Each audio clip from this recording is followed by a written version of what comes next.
everyone, and welcome back to another episode of Bobble Pod. We are now on episode 17 of season 3. Wow, how time is flying. This year, I feel, is just going by so fast.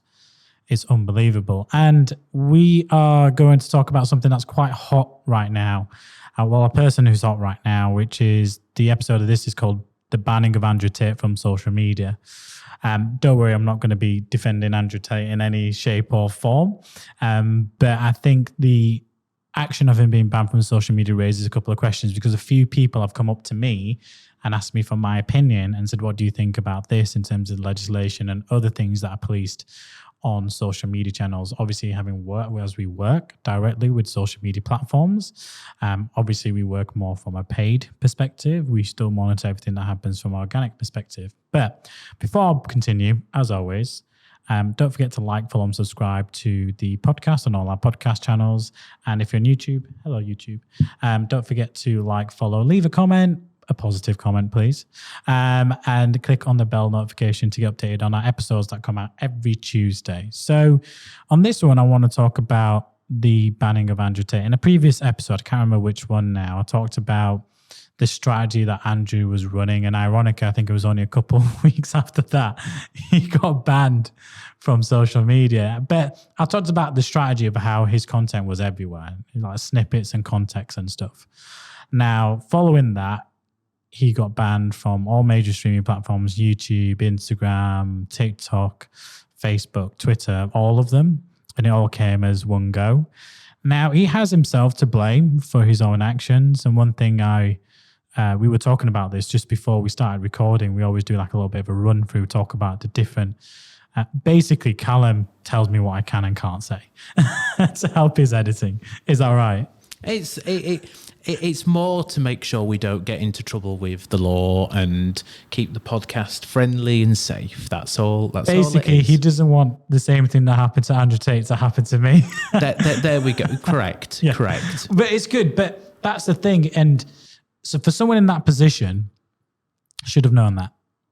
You know what I mean? Like we were talking about a previous episode that will come out, I think, this episode 16, where I give an unpopular opinion and you have to edit some stuff because I give my opinion and we talk about it there and then. But it's only after we get into the editing of the podcast and we realize actually we need to reword or say something a bit different. And I agree with it. And that's why it's good to have a producer as good as Callum and a videographer like, Josh, who gives me insights and opinions and feedback on the video elements of stuff, because then we know how to structure things and how to word things more importantly. So, again, I want to talk about with the ban of Andrew Tate. Do I agree with a lot of Andrew Tate's content? No. There's some content I thought was good. For someone who comes from someone who I dealt with depression during my time on dialysis, and I know what it took for me to get out of that spiral, because it can be a downward spiral for you if you get caught into that, unless you have some positive elements. And things that helped me get out of it was trying to be active, getting out and about, having Bobble Digital as a business to focus on. And there's some things you talked about kickboxing and, using that, going to the gym, having a stronger mentality element, which I think is positive and men or women need to hear, because it's not just subjective to gender. That's just general advice. And if I go into TikTok or Instagram or LinkedIn, I see similar kind of advice on. So it's there. And this is one thing I want to get down to. Whether you agree or don't agree with Andrew Tate, there's a thing called freedom of choice. Now, you have the choice to listen to what music you don't want to listen to. You have the choice of what political party you want to follow or not follow. You have the choice of where you want to work, where you don't want to work, the supermarket you want to go to and don't want to go to for whatever reason, whether it falls at ethics or values. But you also have the choice to listen and read content or watch content, but also not listen to that content. And I think with Andrew Tate, it's subjective to a way that I talked about this in a post on LinkedIn with someone credit. I was like, I agreed with someone who was 50-50 saying he agreed with the same thing about some of the stuff he says is motivational, which is good. But what he says about women, I'll be honest with you, is barbaric. That's not how I was growing up. I grew up with 5 sisters and I would never speak or discuss a woman about that. And I support, the feminine movement extremely well. we've got some amazing team members within Bobble that, support amazing causes like the LGBTQ plus community. And I'm all for it, and I support it because I know what my sisters went through. So I have hands-on experience, and I've been subject to like racism and abuse for my religion, the color of my skin, me having longer hair when I was a kid, essentially being in a girl's bathroom. Not that I'm here to talk about that, but I understand that point of view of being subjective and fingered out for something that you shouldn't really be. So, and Andrew Tate has to hold up responsibility, because even though it wasn't his profile that was sharing all the content, it was a lot of other profiles that are creating cut-ups of his content and sharing it out. He had a responsibility to stop that. But he didn't, because it suited his social media strategy, which was getting his name, his content out there, getting more followers, getting more people to join up to his HU and all this kind of stuff. So I had to do some research into it before I came out to understand what it was. So he had a clear strategy in place, and it worked. And that strategy has backfired to some degree because, he's banned off the main social media platforms and he has himself to blame for it. But I kind of disagree with the fact that he got banned, because it comes down to freedom of speech and freedom of choice to listen to someone's content and not listen to someone's content. Now, just because I think he shouldn't be banned doesn't mean I agree with Andrew Tate. Let me make that very, very clear. I'm not here to advocate. I'm here to talk about content being banned from social media and who's policing it. Because when you think about it, Andrew Tate has a responsibility, yes, to police the content that's not been shared from his platform and been shared by hundreds of others into context that's taken out of context, should I say. He had a responsibility not just to say it in his final video that, yes, he could have done more. You allowed it to happen, which is what led you to the position you're in. So you are responsible for that. And that content is still out there now. So if it wasn't him sharing the content, it's his other content that features him sharing him out, then is it the social media platforms that are responsible for taking that content down as opposed to taking him down? Because there's a lot of content across social media that I don't agree with that's still on there. And I'm thinking, where's the same cancel brigade against that? And we talked about a couple of them where I was citing it, where you've got a podcast called Kill All Men. And the CAM is in blood and there's a woman there holding a knife. That's the image of the podcast. Now, the term itself is very harrowing. And when you consider that 75% of all suicides are male, and you've got a podcast called Kill All Men, what if I was to link the two together and start a cancellation or cancel this podcast? I'm not going to, because I don't care about the podcast. I'm never going to listen to it. But then it comes back to my first point, freedom of choice to listen, but not to listen. But I make a very important point. Just because you choose not to listen doesn't mean you ignore the problem. So if someone's out there saying hateful content about women, doesn't mean you just ignore. You might not agree with it, so you might not watch the content you scroll through. If you feel that strongly about it, you can cite that content and say, I disagree because I think this is how you should treat a woman. Does that make sense? And that's just me giving an example. Freedom of choice to listen, not listen, doesn't mean you ignore the problem. You can always put out more positive and better piece of content out there yourselves. But you're citing that original content to allow you to do it. I think by banning him, my only concern is someone worse is going to come in and just fill that void. That void always gets filled by somebody. And I feel like on social media platforms, someone worse is just going to come across. Sometimes it's a quote they say, better the devil you know than you don't. And not to say that you should allow it, but it's a very, very topical piece of subject right now, because who decides who we cancel? And it's the social media platforms. But we talked about Can't Kill All Men, and there's females on there, women on there that are selling themselves to promote their OnlyFans account, and TikTok is accessed by children as well.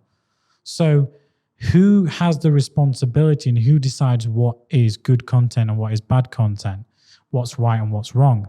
And ultimately it comes down to the social media companies. But it came from a movement of people originally to get him banned.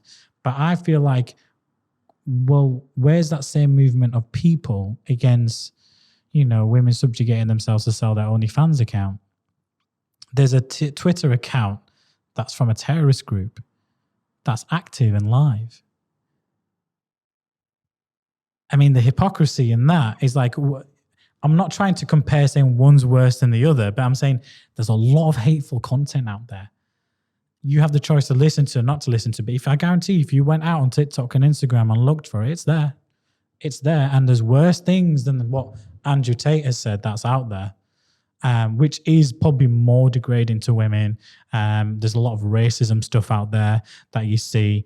There's a lot of things propagated as jokes, but it's really just hateful speech as it comes to it. And when I see posts and people saying, I'm glad he got cancelled, it should be silence, it reminds me of a quote that I mentioned. Someone says, it's like, the people that's cancel brigade that went after him and got him banned is like, you abuse the freedom of speech afforded to you whilst you celebrate it being taken from somebody else. Now, Callum made a really good point earlier before we came. You said freedom of speech isn't technically law, is it? From my understanding, it isn't technically law. There's nothing written into law that says you can say whatever you want to say. There's laws that protect a person's identity, a person's business. You know, there's laws around that in the sense of how you say something could inflict damage on somebody, somebody's public image as such, or a business image. So you have to be, that there isn't such thing as free speech specifically. It's more, there's rules and there's laws around to protect businesses and protect people so that they can, they can go about their lives and run organisations. And because if someone was out there saying bad things about Bobble Digital, which were unjust and unfound, I would want to defend it. And you have every right to say it. And there needs to be a lot more fact checking. I think that's what happened to Trump as well, because he was saying a lot of outlandish stuff and then he got banned. But then again, I kind of disagreed with Trump getting banned from Twitter. I was like, just fact check it. But I think it's on the social media companies, not on the people. I think you're allowed to share your opinion. Now, I think in my last few episodes, I mean, we've been, I won't say joking about it, but we've been talking about how some of the stuff I said about, obviously, when it was episode about, what a recession means for your business, and I talked about the incompetence of government and the people and leading. And you can say that because parties and stuff say that about that. I think in my episode prior to this, where I give my unpopular opinion on, marketing and what I think works, I said a few things that were probably teetering a little, but you have to say a couple of things that spark interest. Otherwise, it's all just mundane general content. Now, the focus of Bobble Pod, and always will be the focus of Bobble Pod, is to educate and me to give my opinion on certain elements. Now, the only reason I'm talking about this one, the banning of Andrew Tate on social media, because if it was Andrew Tate got, kicked out of this country or whatever, I don't care. It's got nothing to do with me. But he's been banned on a platform which I spend a lot of my time on, which I educate people on how to use. It's social media. And I think it raises more of a bigger question in terms of who decides what? If the same social media platforms decide that Andrew Tate should be banned, okay, you agree with it should be banned, they're their platforms. But are we going to ask Spotify to take down this podcast called Kill All Men? Are we going to ask Twitter to take down any hateful groups on Twitter and groups like that? Are we going to subjugate content where women exploiting themselves to promote their OnlyFans accounts? Are we going to go after all the racist comments and racism posts and content across social media? It's consistency, I think the word I'm looking for. Consistency. So when you see one thing banned, and the examples I've given, I think, are worse, in my opinion, than what Andrew Tate got banned for. But as I said at the start, he is culpable for his actions. It's his content that was being cut up and shared. Now, if someone went out and started cutting up some of my content on the last few episodes and I start seeing it, I'm going to report it. I'm saying, no, that's taken out of context. I've not watched the full 20, 25-minute podcast episode in terms of what I was talking about, how that was being transferred over. They've taken a subsection out of what it is. The biggest example I can give is what happened recently, which was with Boris Johnson, where he was talking about £10, you can save 10, with a new kettle, you can save £10 in energy bills a month. And he was using that as an example. He wasn't actually saying, Boris Johnson wasn't actually saying, go out and buy a new kettle and save £10 a year on your fuel. That's just stupid. Come on, everybody knows that's not it. But a lot of people saw that and was like, well, that just shows what kind of an idiot buffoon he is. Not that I support Boris Johnson, and you know that from previous episodes. But it just shows how something can be taken out of context when you snippet something. And this is what the media news outlet does a lot, which is why I don't like to listen to certain media news outlets at all. I'd rather do my own research. And I actually compel others, like if you're going to do research, go out and look at multiple sources of evidence, not just all sourced and pinpoint from the same thing. If you'd watched the full content what he was talking about nuclear plants and energy and how investing in one thing for the long term can save money in the longer term as well. So he was talking about investing in nuclear plant energy, I believe. And then he guessed the example he gave was probably a bit stupid because you can play nuclear plants to a kettle. But, that's where, yes, he's, you're causing your own problems there, mate, as I say it. So a little bit more due thought process with that in terms of how you explain it would be better. And I could probably explain things slightly better on here than probably what I have done this episode, because ultimately it's, should he be banned? I think no. Did I agree with his content? No, not with most of it. But as I said, you have the freedom choice to listen and not to listen. And I feel like, who's policing all this? Did he get banned because a lot of people stood up and only watched some elements of what he was and banned it? I mean, where do we draw the line? Who's responsible?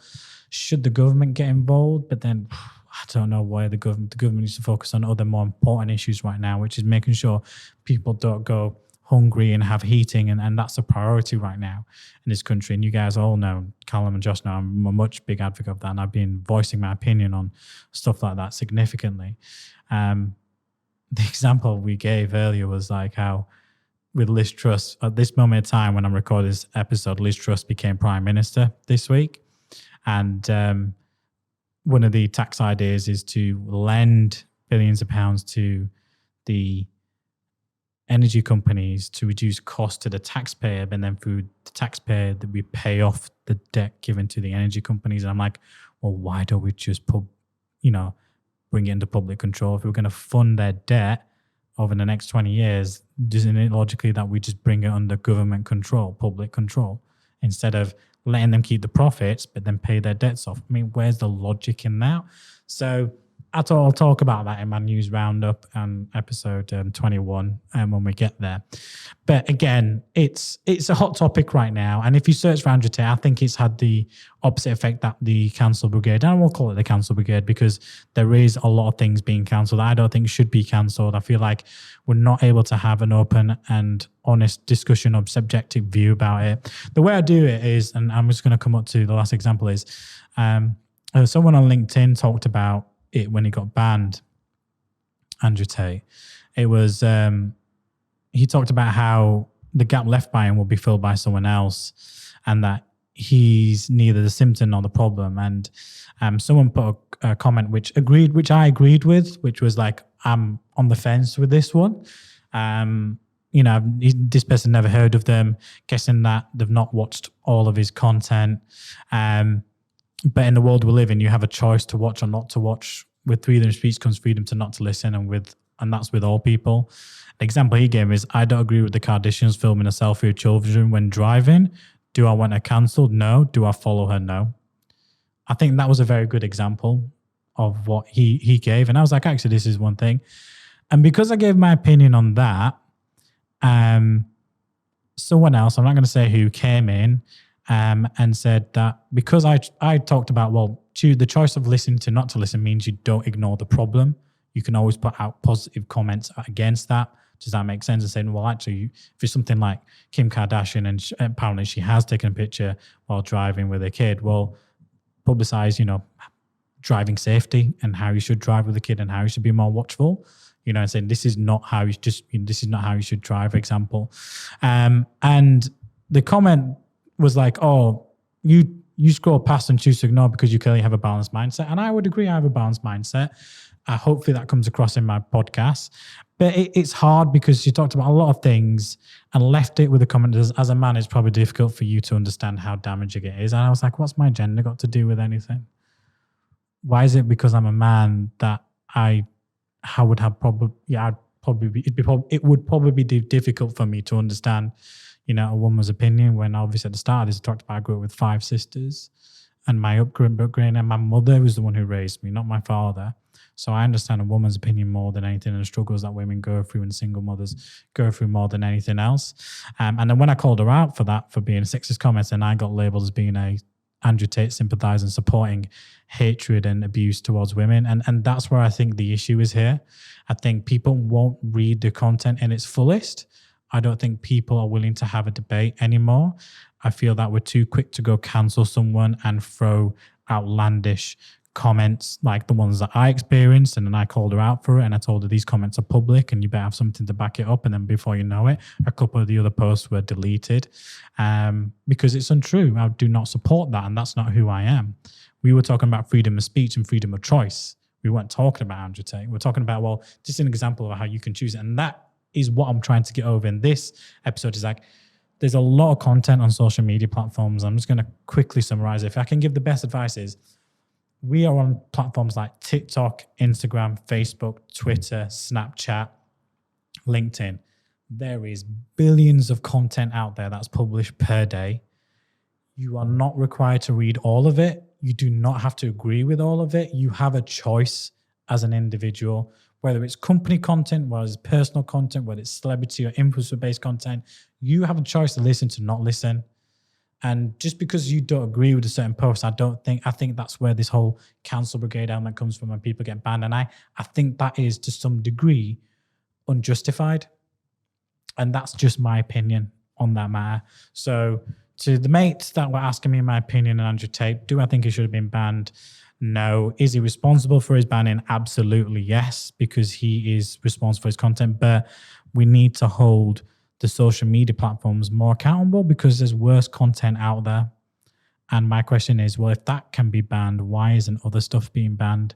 And why isn't other stuff being policed? And how do you go about doing that?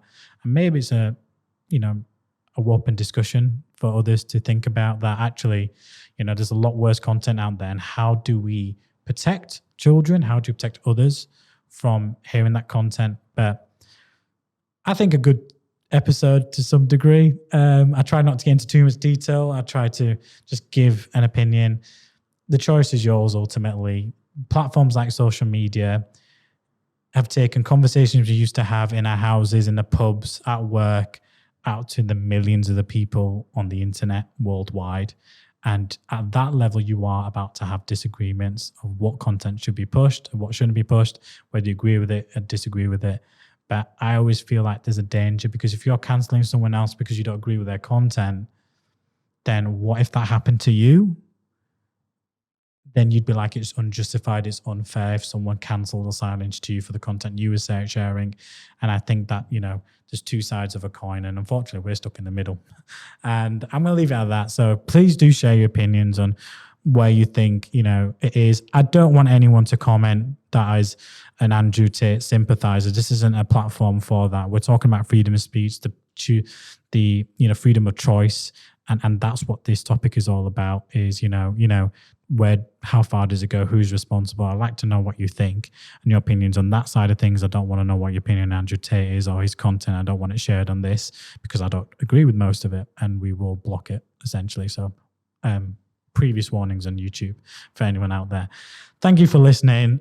Not my usual topic that I go over, but the next few topics are going to be really interesting. I'll talk about ethics in marketing with the Burberry campaign that they did with the young Sikh boy. We then talk about the future of SEO and Performance Max campaigns in the next upcoming episode. So a lot of educational, important information.